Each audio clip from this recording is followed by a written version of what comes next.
Welcome. This video will discuss some of the brain science behind video games and other addictions. Yeah, we also discuss how I replaced all of that with a bigger life so that I could finally feel satisfied, which helped me to break my addiction. We'll see you in there. I wanted to ask you guys, I'm interested in some of like the brain science behind the video game stuff because I want people to be self-aware if they have the same issue that it seems like Jay and I might have. And I'm curious what the healthier alternative would look like. It's my understanding that the reason people like Jay and I can watch 4 or 5 straight episodes of a great TV show or read for 3 or 4 consecutive hours or longer of a great engaging novel or get lost in a video game is that it simulates success and progress and achievement and all of these like dopamine triggers that humans, I think in general have, but I think it's very common for like men particularly to have it. And then maybe even more common for people with sort of personality types or brain types, the way that Jay's and mine might be, where I don't know. It's funny because it's like, it's so good to go have success and achieve things. It's something that people care about. And in life, the simplest way to achieve that sensation, I think maybe for someone like Jay and I, is to like load up a video game and advance to the next level, be the next, boss, dungeon master, whatever. Because one of the first things I wrote down on the side was trauma. You guys had brought up like distractions and escaping and that sort of thing. There is a thing that happens. I don't think I've talked about it on these conversations before. I know we've talked about it in our podcast before, but basically the reason most animals don't get traumatized is say there's a near miss or they get chased by something or they almost get, caught by a dog or almost get run over by a car or something.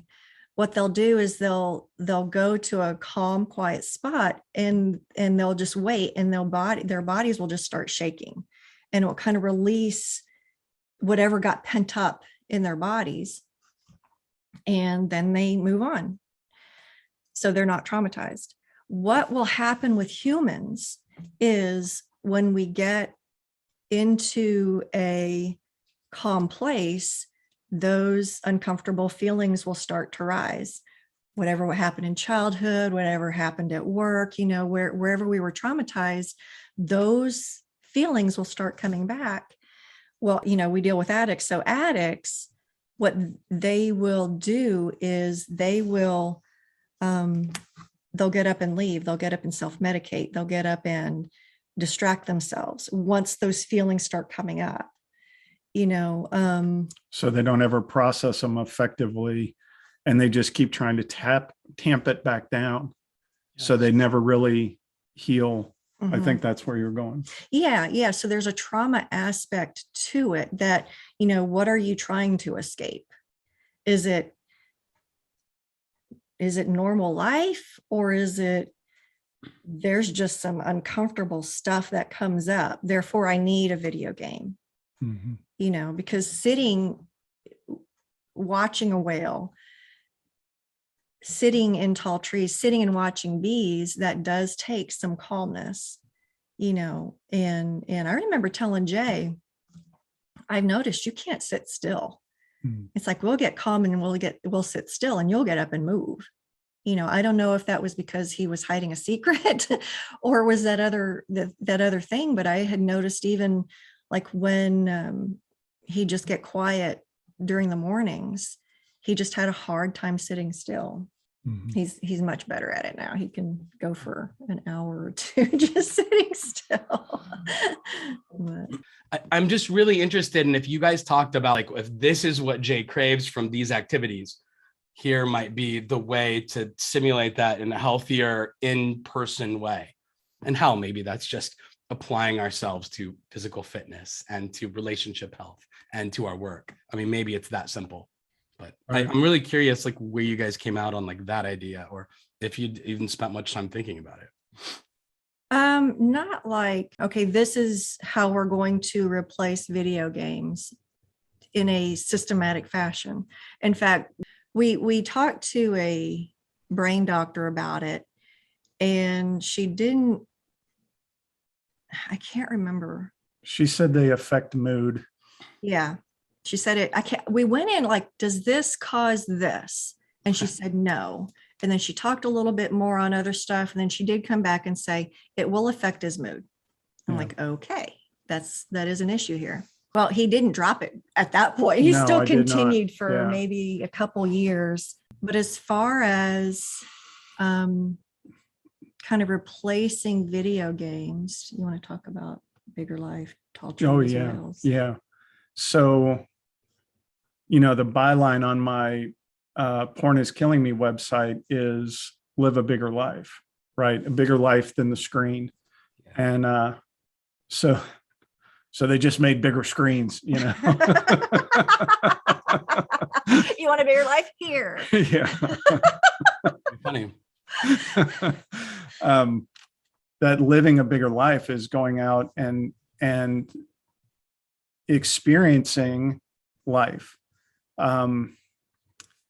Man, there's a website called The Art of Manliness, and he actually created something that it's not, the name of it's not coming to mind right now, but it's all about taking on challenges, physical challenges. And it's the way I've always described it is like Cub Scout badges for adults. So there's different things in there, like there's a penmanship badge. And then, Strenuous Life. It's called the Strenuous Life. And he's had thousands of guys sign up. Yeah. And they come with badges, and they come with like feedback and that kind of thing. It's really cool. I'm familiar with the brand, but like not an avid consumer of it. But it seems like he does good work. Yeah. I'm not so much engaged with that anymore, but a couple of years ago, Lori bought a kayak and we went out on a local river. It's not the most beautiful river in the world. In fact, I think it might come closer to the other end, but which is not its fault. Somebody spilled 11,000 dump trucks worth of silt into it. So it needs to be cleaned up, but it's still a fun river to get on. And there's progress and there's beauty. There's bald eagles along there. There's great blue herons. There's all sorts of stuff that you can see, and you're making progress and that kind of thing. So it's engaging with life in that way, going out and finding something new to do. Gaming is easy, and yes, they've made that into a sport, and drone flying they've made into a sport, and all of these kind of sit in a chair and use my thumbs opportunities. But I now know like more types of trees that are around my house, and I can go out and engage with nature. And no, it's not as bright, and it's not, as much intensity, but it's more valuable to me. It's something I went and found, or found a way to see. And so, that had its impact.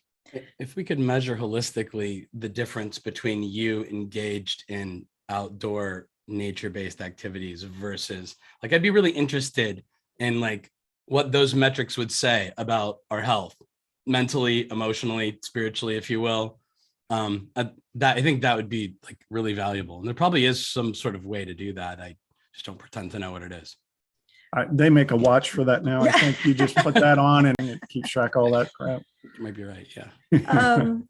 We kind of did that. I said that, we kind of looked at, okay, how do we replace video games? How do we replace porn for Jay? How do we help him live a bigger life? And what I thought of was, like, at that point, Jay was doing a lot of business travel. So I would go with him.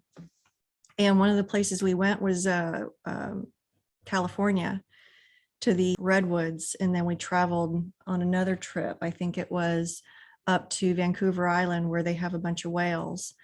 And so on those trips, I was like, okay, compare this. I even remember telling him, we were in the middle of the redwoods. I said, compare this feeling.